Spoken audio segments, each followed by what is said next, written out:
Welcome back, everyone. Justin, you're back on video here. Glad you're feeling better.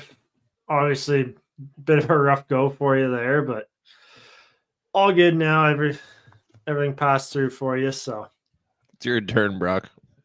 yeah, I'll pass. I've been off camera. JC's been off, and now it's your turn. No, hard pass. But like I said last week, for anyone that watched or listened, we did a kind of a World Junior review last week. Touched on all that on that whole tournament and the issues that Canada currently has with their U20 program. But back to the NHL this week here, boys. And kind of instead of just blabbing around and jumping around between teams, I figured we'll kind of organize this by division. Start out in the Pacific Division this week. We'll hit the other four in the subsequent weeks here coming up. But kind of just let's touch on kind of the bigger news and happenings and some storylines that kind of each division has right now. And I think I don't know where you guys want to start on. I mean, there's the issues in Vancouver between Pattersson and Miller. There's the Seattle Kraken just having a disastrous of a season right now in terms of where they thought they'd be. Or you have the kind of good feel good stories of the Ducks starting to turn things around, or even Jack Eichel leading the Vegas Golden Knights with kind of an underdog Hart Trophy candidate. So where do you guys kind of want to start here for the episode?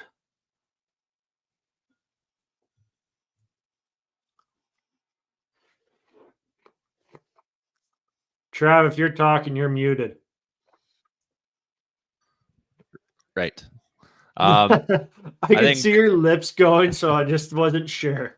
I think Vancouver is a good starting point. Just with the saga and kind of everything that's been going on there the last couple of weeks. Worth noting too, right before we started the pod, Philip Roenick is back in the lineup tonight for the Canucks, which is a big boost for them. That's massive. But it's just they're like, I can't say I'm surprised that they are where they are. I think last season was a little bit too it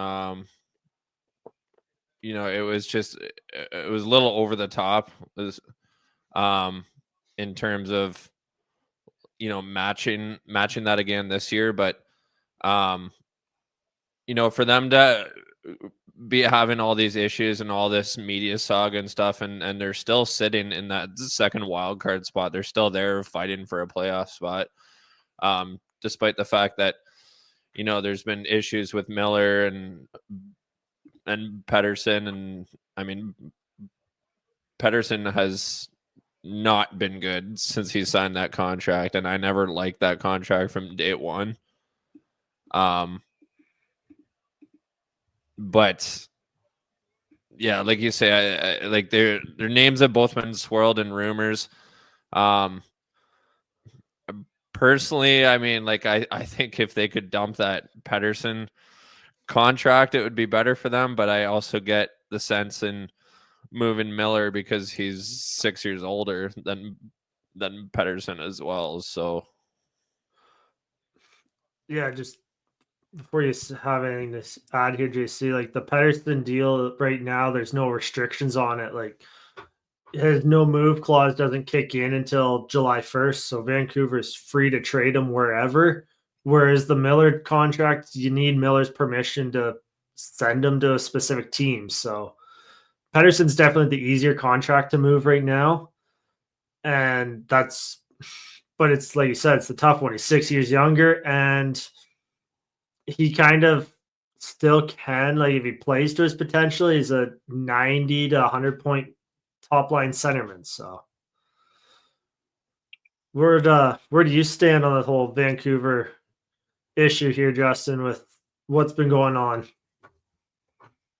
I don't understand why they can't kind of figure this out, but it sounds like it's been happening for a couple years now. I don't know, like there's no trade in the immediate that I think they make for either of those guys that it's a hard time seeing them win a trade. They might come out evenly and whatnot, but I've kind of had a hard time wrap my head around which one you actually get rid of, because I read something today. I don't know how true it is, that there's other players on the team that might be fed up with JT Miller too. One of those might be the captain. So it's hard to say where the kind of that locker room lies with that group. Like, if they get rid of Pattersson and they keep Miller, is he a bit of a locker room deterrent in there? I think you probably get a better return for Miller because of the cap, because of maybe the type of player that he is, in the immediate future. But I just don't see an easy way for the Canucks to win this. And also, they have to get a centerman back, and they're lacking, offense from the back end, minus Miller. And obviously, getting Hronek back is huge, but they're still missing at least one more puck-moving defenseman that they really need.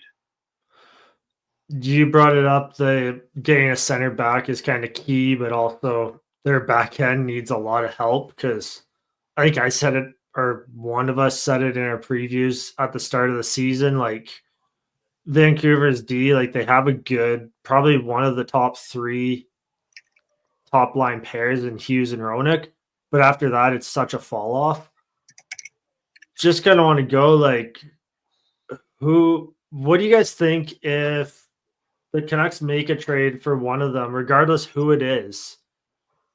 Is it even possible for the Canucks to win that trade because of the talents that these two players are, but also now knowing that position Vancouver's in, like, teams aren't going to throw them a life jacket when they see the organization sinking like this? I think it is possible to win a trade, but it all depends on what one of those guys does for the other team that they get traded to. Like, I think, if Pattersson gets dealt wherever and then goes and puts up a 115-point season, well, it's hard to say that's a win for Vancouver. It doesn't matter how good they get in a return. But if Pattersson or Miller gets traded and just completely shits the bed on their new team, or puts up, mediocre to satisfactory results, and whoever they bring in ends up being a good fit for Vancouver, like kind of exactly what they need, then yeah, you could call it a win. Even if the points aren't there to match it, like you said, Brock, like the Canucks need help on defense. If they could bring in a solid defenseman who's just kind of bolsters that blue line and really makes them a solidified playoff team at the very least, yeah, you could probably call that a win for Vancouver. And it's, I mean, locker room issues are so, it's such an underrated like topic of discussion. I think it goes a very long way deep into the team when things aren't going well in the locker room. So if you can rid yourself of problems and bring in somebody that's a good fit, that's a win in itself as well. Got anything to add on that, JC? Or no, that's just a really good point from Trav. Like, getting one of these guys out of the locker room, because it's so public. Like, you don't really know about these things that, like, in the public eye, like, while they're happening. Usually, these are things you find out later down the road, like months down the road after a trade happens. And say a team, like, you wonder why a team traded a player like of a high caliber for, maybe a package back that isn't as good as what you got rid of, but the team starts playing better. That kind of makes sense. So I think Trav kind of makes good points. Like, I don't know if you're going to win a trade based off of looking at it on paper, but if it helps bring the locker room together or helps solidify that locker room, because clearly it's kind of in shambles from whatever it's got out in the media. So, like, yeah, that's probably a plus for Vancouver in itself. I just have a hard time picturing them getting rid of Pattersson, to be honest with you. I just don't see them getting rid of a 26-year-old center that has had a 90 and 103 point career so far. Back to the locker room, because that was kind of my thought too. Is you have a guy like, what was it? 2 years ago, they traded Bo Horvat and then signed Miller to the extension. So they kind of said, we're going with Miller, not Horvat, as our 1-2 punch with Pattersson. It just seems, though, that because of the presence that Horvat had in that locker room, they really didn't bring anyone back in to help insulate it. And he was probably that buffer between Miller and a lot of those young guys with how boisterous and competitive and like in your face Miller is, by the sounds of it, that all of a sudden you give Quinn Hughes the captaincy. Well, the pressure goes to him to try to like gel everyone together or act as a buffer. That's a lot to ask of a guy of Hughes and like how he plays and all that. And when you look at Vancouver's roster, they don't really have anyone, like any veteran there that's of a stature that's close to Miller to kind of bring him in and just say, like, calm the fuck down at times here. Like, some of the, you have to read the room a bit better. Like, I thought that's why Tocchet was there, because he was good at controlling a guy like Miller. But that seems to have faded after the first year here. And it just seems that, yeah. And to your point too, Justin, of like hearing about this as it's happening, like being out in the public as it's still going on. How much blame do we have to put on Vancouver's like communication and PR team for letting this kind of leak out? Like, as soon as they heard, or if they knew like this was starting to really boil over in the locker room, because they're in communication with those players daily, you have to like start putting together some type of practice for these guys to like calm the media, because especially a Canadian market, that any whiff of it, it's gonna blow up, and it has. And now Vancouver's in a position where it's tough for them to get better in a trade, and it's tough for them right now to try to string together wins because there's so much turmoil within their locker room. Well, the media is just eating that up too. Like, it's like you say, Brock, it's hard to move away from that when that's the focal point of that entire organization right now, and it will continue to be for until something gives anyways. I think the worst, like, last bit on Vancouver here, unless you guys have more to add, like, there's such a good story in Vancouver and Kevin Lankinen. I mean, a lot of people thought Vancouver was going to be competitive, but also knew Demko wasn't going to be healthy to start the year. Lankinen, a last minute signing in the summer, comes in and he was what, 10 or like, he won so many road games straight for them. Like, he was unbelievable in the net and like really held the fort down. And they've went through some other injuries, and Lankinen's been solid all season for them.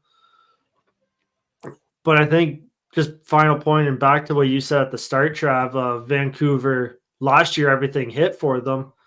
This year, obviously, like, not everything's clicking the same. They're going through some adversity, and this is kind of a year when you really find out if last year was a mirage or was it truth. And right now I'm thinking it's more of a mirage. They're kind of, Vancouver's at best a wild card team in this league, and really they should almost take this trade opportunity to decide, like, are we going to do a quick retool by getting a bunch of pieces back, or are they going to try to continue to be competitive but almost be in purgatory? This is the adversity. I think last year we said it a number of times. We were kind of waiting on the Canucks to come back down to earth, and they never really did. And I think now this season we're seeing them come back down off that high that they rode for a year straight. That's exactly it. But kind of moved down, just down the highway, basically in Vancouver, across the border. We're in the fourth season of the Seattle Kraken's existence, and they're on pace for their worst season of their existence right now. They currently sit seventh in the Pacific Division and with 39 points. Obviously, like they're close with Anaheim, but this was kind of a year they went out in the offseason and signed Stevenson and Montour to big contracts. They thought they were gonna be taking a jump, and it just hasn't happened.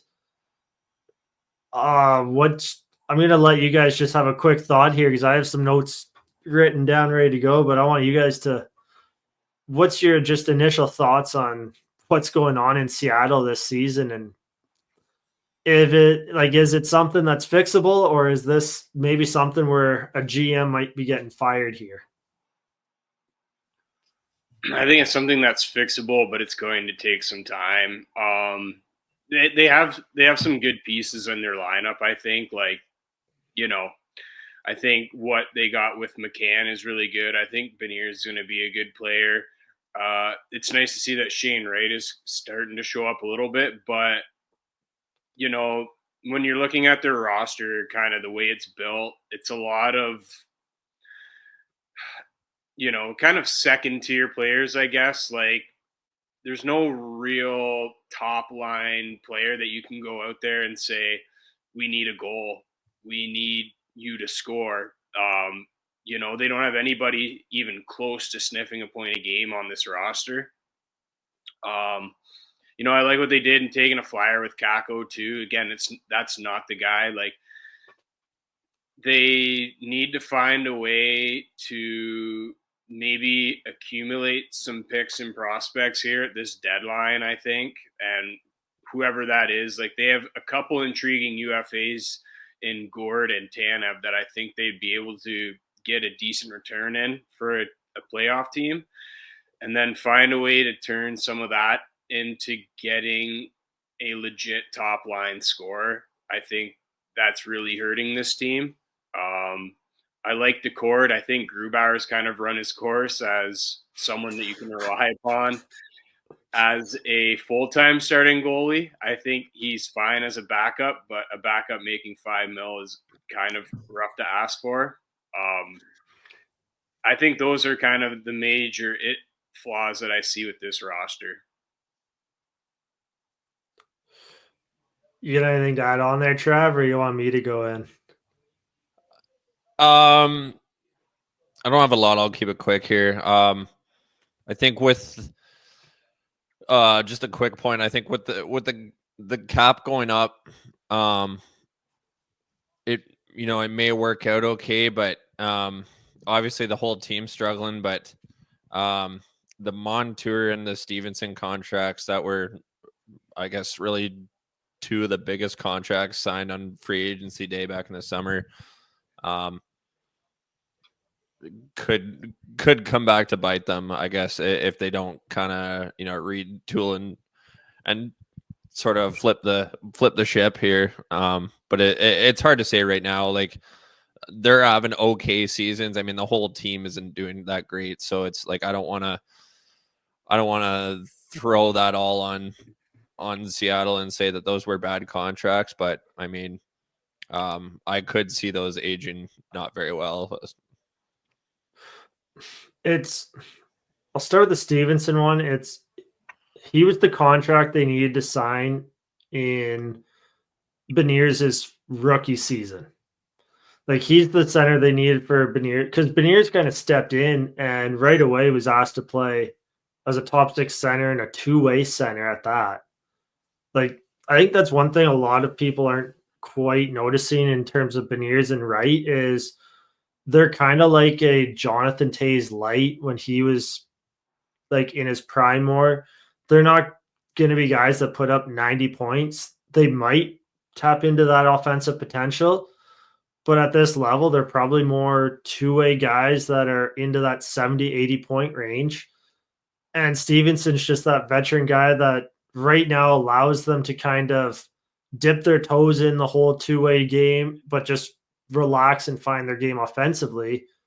Whereas mainly Beniers has had to come in and just find his entire game all together and be the guy on offense. And he's kind of stagnated right now this year. He needs a nice rebound, but they have 8 players with 20 points or more. It's good. They have good, like, consistent depth throughout their lineup. But like you said, Justin, they don't have that game breaker. And Montour was kind of brought in to somewhat be that on the back end. But they're also running their defense basically as a 5-man unit and just sprinkling in the sixth guy, because 5 of their D-men are within their top 6 of ice time per game. Beniers is the 7th most ice time per game on Seattle, and he's almost a full minute and a half behind Alexiak, who's in 6th. Like, he's basically almost 2 shifts behind the next guy above him for ice times played. Like, Seattle's running so much on just depth and like just rolling 4 lines, but they just don't have the guy to break a game open. And to go with like Grubauer and Decord's, if he didn't get injured, he should have been in conversation for the Vezina, at least like as a 5th place guy, because a 249 goals against, 10th in the league currently. A 912 save percentage has him 11th.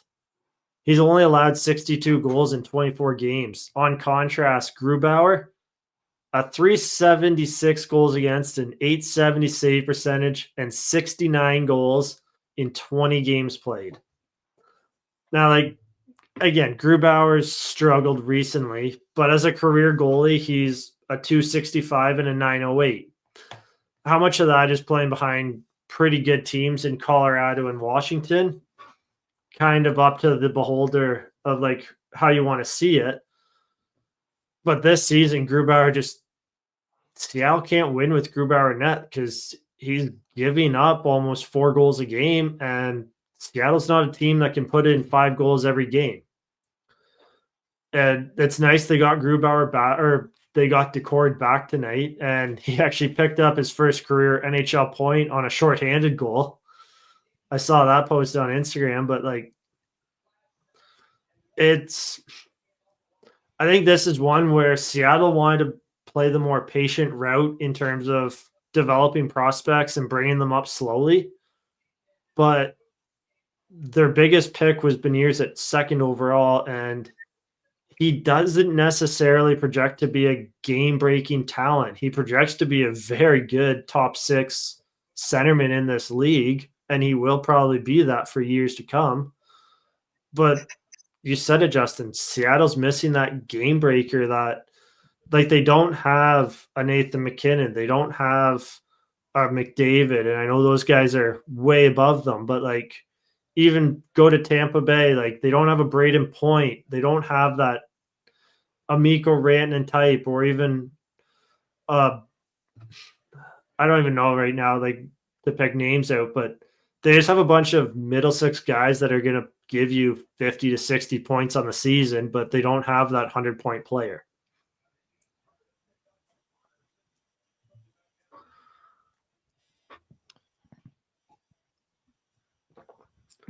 Yeah, I don't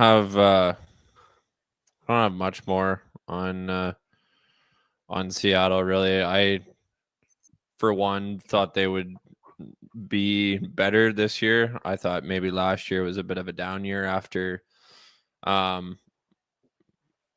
had a pretty good season 2 years ago when they took Dallas to 7 in the 2nd round. But I mean, everything that we just touched on, you can kind of see why this team's constructed with depth guys, and nobody really on the top end to kind of blow the game wide open, like you said. And I mean, I'm just reiterating everything that you just said, Brock. But the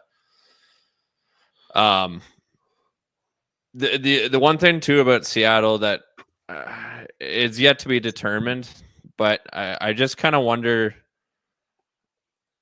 like what are they developing their prospects good? Like are there like it's hard to say because like Beniers and Wright, they're early on in their careers, but I think we've yet to see kind of and I know they've only been in the league for 4 or 5 years now, but we've yet to see kind of a prospect sort of bloom in Seattle. I mean, Beniers had a great rookie season, but he's been okay for them ever since. He hasn't been bad, but he's not setting the world on fire either. Again, it's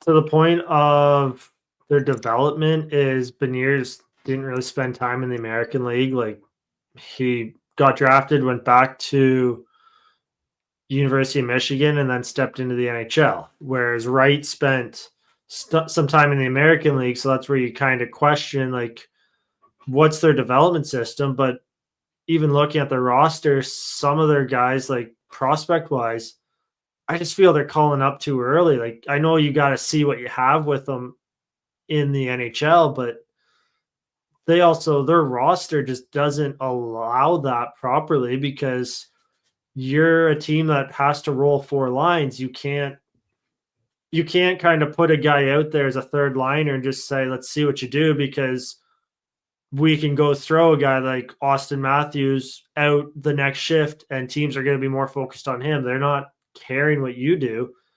Whereas the way Seattle deploys their lineup is teams are kind of just, they know every line's roll. They just roll every line. So you get a rookie in his first game, all of a sudden match up against a Nathan McKinnon, and that's just not going to look good on the kid. He's not ready for a talent like McKinnon. So I just think the playoffs in their second year is probably the most detrimental thing that could have happened to Seattle because their front office was not ready for it. Like they want to take the patient approach and develop this franchise through the draft and young players, but that takes time, and you're starting to, with the playoffs and especially a second round appearance in your second year, fans kind of want that again now, or at least be challenging for playoffs every year. I just feel if Francis doesn't make a power move, kind of like what Seattle or what Vegas has done in their 6 years, like be bold on this trade market. Like go out and get a Pattersson. If you have to, give up a Shane Wright, but get a Elias Pettersson. Get someone that can give you that 100-point season, that game-breaking talent. You're not going to draft it because that guy's going to take three more years before he really develops into that game breaker, like true game breaker. So go and trade for it. You have young assets. Might as well use them. Yeah, that's a great point. Also, side note, I need to step away for 2 seconds because my laptop is on the cusp of dying. And that, JC, you got anything to add on Seattle? Like, what's your thoughts on this whole situation there? No, I not really. Like after what I said, I guess I just wonder what you brought into like the conversation about do they have the right GM to do this, and I don't know if Ron Francis is the right guy to make that sort of blockbuster move or like a bold move or a couple bold moves. Everything, just all the signings pretty much seem to be like safe signings or just getting these depth like a Stevenson. Like Montour was like a pretty big signing, I guess, but there's no one else back there to really help him do that because Dunn's been away for so long too. But at some point I think you got to start to look up top to see if there's anything, maybe somebody else better fit to be the GM here. But then again, it's, it is their 4th year and they started off with, an expansion draft and no prospects. And, they didn't have a cupboard full of sort of these assets to use at their disposal. So they're still somewhat building this up. Yeah, again, that's why I kind of brought up the GM position at the when I opened the segment, because I do think Francis, if he's not honestly at the we'll get into the trade deadline in later episodes here as it gets closer, but to me, Seattle has to be both a buyer and a seller. Like you have to start positioning your team at this deadline for next season. And if Francis doesn't do that, then I'd say goodbye. Like bring in someone that's going to be bold. That's what this franchise needs right now. The action is ramping up for the NFL playoffs. You can get on this action at DraftKings, the official sportsbook betting partner of the NFL. Scoring big matters most in the playoffs, and with DraftKings, you can score big too. Bet on game lines, passing or receiving props, or a simple TD score. It's easy. Go to DraftKings app, choose your game, and select who you think will score a touchdown. Be the first scorer, or have multiple TDs. Right now, Joe Mixon leads the Texans-Chargers game, sitting at a plus 475 as a first TD score. If you're a first-time customer, there's a bonus. Download the DraftKings Sportsbook app and use code THPN. That's code THPN for new customers to get $200 in bonus bets when they bet just $5. Only on DraftKings Sportsbook. The crown is yours. Gambling problem? Call 1-800-GAMBLER. In New York, call 877-8-HOPE-NY or text HOPE-NY 467-369. In Connecticut, help is available for problem gambling. Call 888-789-7777 or visit ccpg.org. Please play responsibly. On behalf of Boot Hill Casino and Resort in Kansas, 21 and over. Age and eligibility varies by jurisdiction. Void in Ontario. Bonus bets expire 168 hours after issuance. For additional terms and responsible gaming resources, see dkng.co/ice. Switch over to a team that has been pulled since their inception into the league. The Vegas Golden Knights are running the Pacific Division. They're fucking running the league all pretty much. They're a wagon.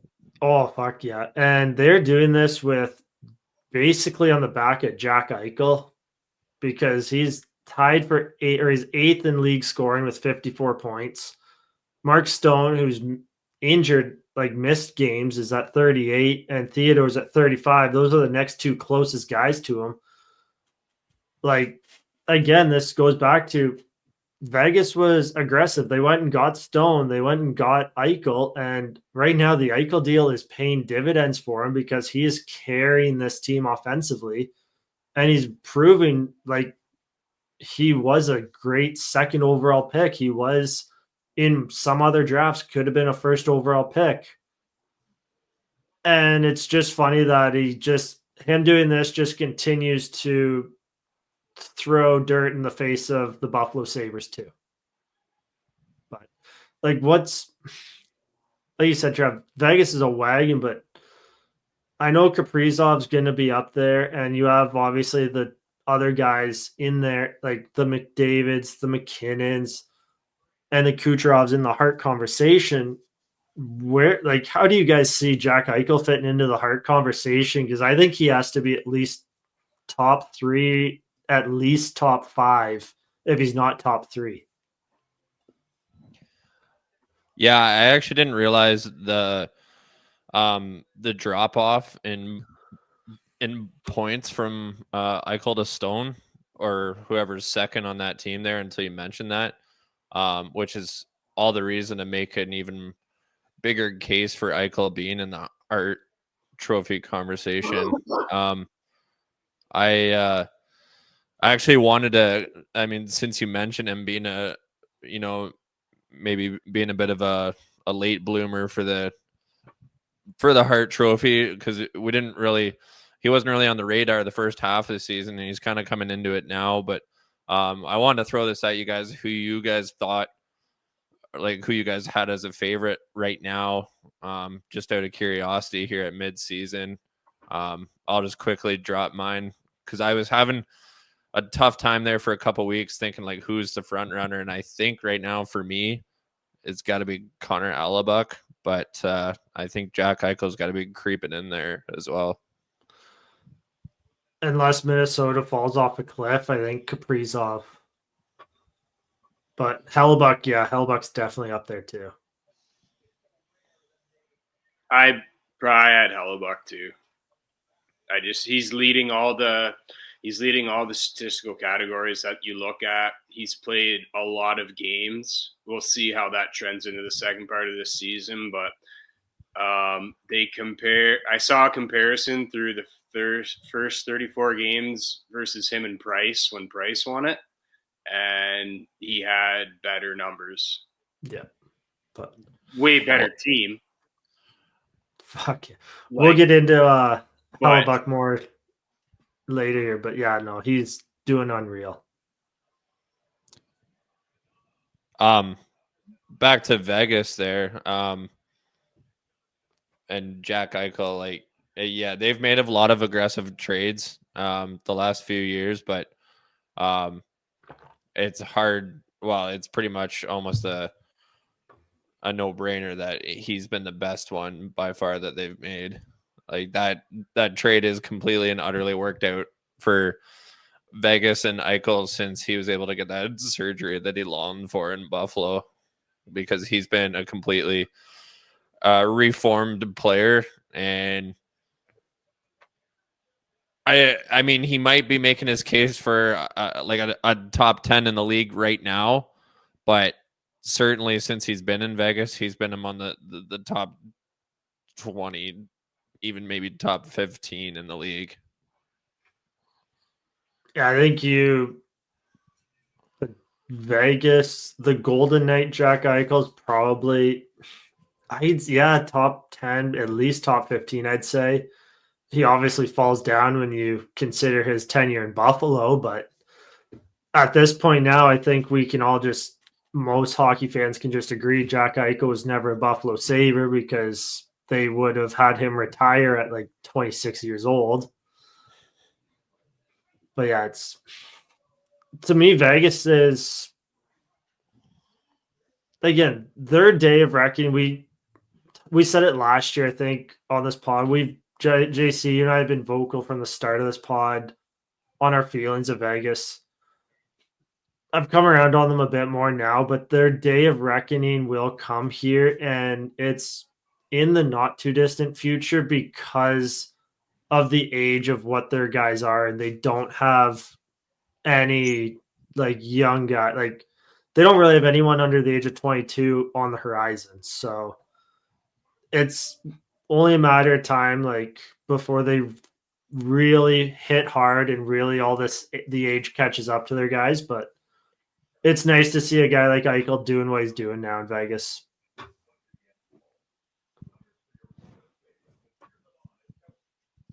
I think one of the biggest questions that's kind of looming right now, and I'll throw this out to you guys. I'm just curious what you think.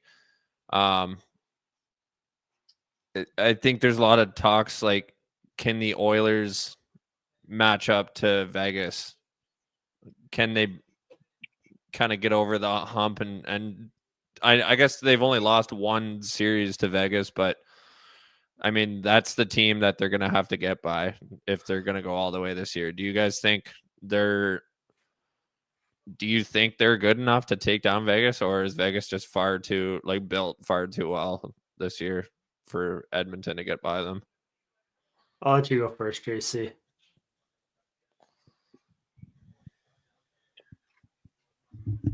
I think that the way the Oilers are constructed this year, I think they have a tougher time against Vegas, solely because of their back end and the inconsistencies in net. They're not going to be able to, I don't think they're going to be able to continue to outscore their issues. They have been playing really good as of late, and like close games too as of late. I just wonder if this Vegas team goes in fully healthy with, healthy Eichel, healthy Stone. If they can get Hurdle contributing the way that we've seen him in the past, I think just they have two solid goaltenders. Like, you get Hill from the playoffs a couple years ago. Like, he does, that, and their defense, like, they probably have a top 4 or 5 defense core in the league. They don't I think that might be too much for Edmonton. And Vegas has 4.5 million in cap space to use at the deadline, which is somewhat unheard of for this team usually because they always have it stored on LTIR. So I think with kind of all that in consideration, I don't see it this year, but that's my opinion. I'm holding real judgment until after the deadline and seeing what Edmonton does. Because I think you cross them off, and right now up front, Eichel and Draisaitl will kind of cancel each other out. And if you're Vegas, you're hoping Stone and Hurdle are healthy and play to their potential, because combined they're kind of going to allow you to neutralize McDavid's production. At which point then Vegas's depth's just more consistent than Edmonton's up front, and then their back ends, it's not even close. The goaltending, I think if you get the Stuart Skinner from last year's playoffs, for the most part, the goaltending's a wash between the two teams. So it all comes down to can Edmonton add a consistent bottom six offensive player, and can they just give Darnell Nurse someone on that second pair with Nurse to be a true shutdown pair? If they can do that, it would be a hell of a 7-game series, and at that point, I think it'd be a coin flip. But again, it all depends on the trade deadline. Yeah, I think defense is the big X factor between those two. Yeah. It sounds like that's kind of Edmonton's get right now. I think they're searching hard for another defenseman. Yeah. Call up St. Louis. Get Broberg. Tony D's back from Russia. Yeah. He's an Oiler. Honestly, go ahead, Trev. Sorry, I was just gonna say I want to say I can't see that going over well, but I mean the Evander Kane saga worked out pretty well for them for some amount of time, anyways. But so I mean, I don't know. Yeah, maybe. Honestly, go back to the St. Louis trade. If Edmonton can figure out a way to make it work cap-wise, I think a pair of Colton Parayko and Darnell Nurse, not the fleetest of foot guys, but those are two massive defensemen that they wouldn't be fun to play against in the playoffs. If Edmonton can figure out how to make that work, that'd be an interesting addition at the deadline. You're talking about Edmonton's, another depth forward or scoring forward. You know who would look really good on this team right now? Speaking of St. Louis? Dylan Holloway. 15 goals already. Yeah. 1.5, 2 million, whatever it was. Yeah, he's under 2. That one seemed like the no-brainer, and they still didn't do it. That was the one I thought for sure they'd match. But last bit here, unless you guys have more to add, the Anaheim Ducks seem to have start turning a corner here. They obviously extended Frank Vetrano the other week. A weirder extension, given that he deferred a lot of the salary to 2035, I think. It's just one of those weird deferrals salaries, so he's going to be paid $900K for 10 straight years starting 2035. Really, at that point, he's retired. He's insured. He's getting $900K coming in. No big deal. I just think that signing to me just more indicates Verbeek's done messing around, and he's probably set on the young core of guys they have. He's starting to put into place good quality veterans to help these young guys really take that next step, especially with the play of Lukas Dostal. They're starting to climb the standings a bit. They're still a ways out of it, but if they continue to play like this, come late March, early April, there could be like an outside chance that like you're talking about them with that small, slim chance of playoffs if teams falter. So, and really that's where the Ducks need to be this year is like playing competitive games at least into March. And right now they're putting themselves in a position to do it. But I think the biggest question I have out of that is what's your guys' thoughts on how does Trevor Zegras, with all the rumors this past offseason, how is he going to fit into this future in Anaheim? Because they seem pretty set with McTavish, Gauthier, and Carlson, and then you kind of have a guy like Troy Terry as that middle ground of not quite a true veteran, but not still a little older for a rookie. Like, how do you guys see Zegras as a kind of chess piece coming up this trade deadline for Anaheim?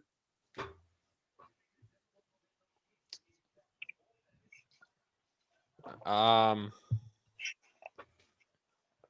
don't know. Like he's almost kind of it's getting to a point where like he's almost just kind of getting forgotten in the mix. Like there's a lot of talk about him at the beginning of the season, whether he'd get traded. Like he hasn't had a great year, and then I don't know, like those talks kind of went flat, and now like he's just kind of forgotten in the mix. I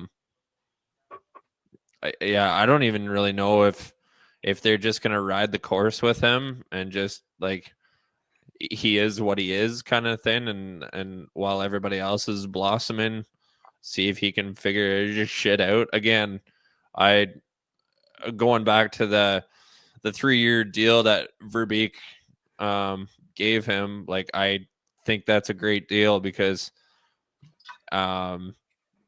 with the way that he's been playing, like they're not sewered with it. So yeah, I don't know. I can kind of see him just getting sort of left alone in the mix to sort of figure out his own shit. And if he doesn't, well, then I don't know. He might run his 3-year course here and then he might sign for like, 1.5 somewhere in a couple of years. Like it's kind of, I don't know. At this point, I almost see that's the way it's going to go. Like he's just going to kind of get lost in I don't know, in the depth lines of Anaheim, I guess. Yeah, it's a tough one with him, right? Because he hasn't been able to stay healthy enough since his, he put up back-to-back 60-point years, and then he hasn't been healthy enough to see, I guess, kind of what he truly has. Like after that, like when they refused to kind of give him that big deal, that turned out to be kind of a good, play to play a little hardball with him because. I mean, I don't know if anyone could see the injuries like this happening, but it makes it tough to trade for him with a $5.5 million deal because it's like, what are we getting? A guy that's going to play 80 games and give us 65 points, or is this guy going to play 30 games and give us 15 points? Like, that's not really worth trading for much if you're a